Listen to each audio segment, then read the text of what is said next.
puudutab neid põhiseaduse juriidilisi ekspertiise, siis mina olen alati arvanud, et need on pigem sellised õiguslikud uurimused. Ja kuna põhiseadus on ikkagi riigi alusdokument, kõige tähtsam dokument, siis on minu meelest ka täiesti põhjendatud, et aeg-ajalt viiakse läbi mingisugune süvaanalüüs, uurimaks, kuidas põhiseadus elab, milline on põhiseaduse tervis, ütleme niiviisi.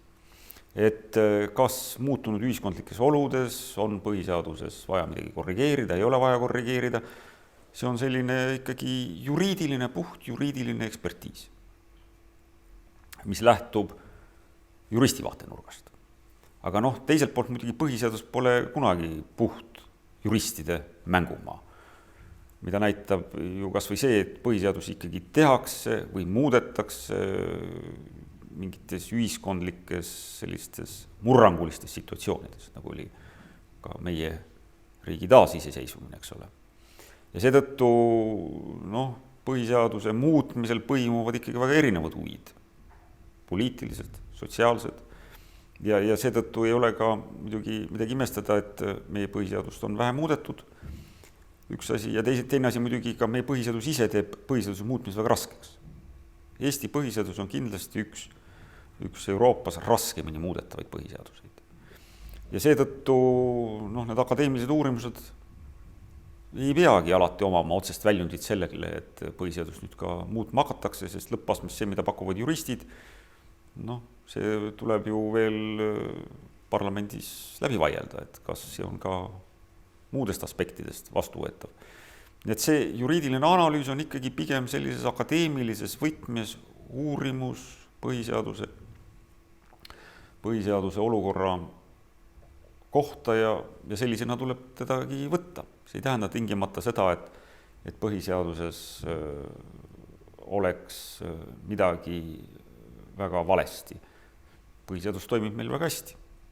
Mis muidugi teiselt poolt jälle ei tähenda seda, et seal ei pruugiks olla mingisugused varjatud probleeme, nagu me praegu avastame näiteks selle rahvahääletuse küsimusega, kus me oleme järsku leidnud, et põhiseaduses on üks säte, mille peale pole nagu seni väga olnud põhjust mõelda. Et mida seal rahvahääletuse paragrahvis kirja pandu siis ikkagi tähendab. Ja kuidas seal eristada näiteks seda kahte rahvahääletuse vormi, seda seaduseelnõu rahvahääletusele panemist, millel on väga selge õiguslik tagajärg, kui see ebaõnnestub parlamendi laialimineku näol, ja siis muu riigielu küsimuse rahvahääletusele panemine, millel on ka oma tagajärg, see on riigiorganitele kohustuslik.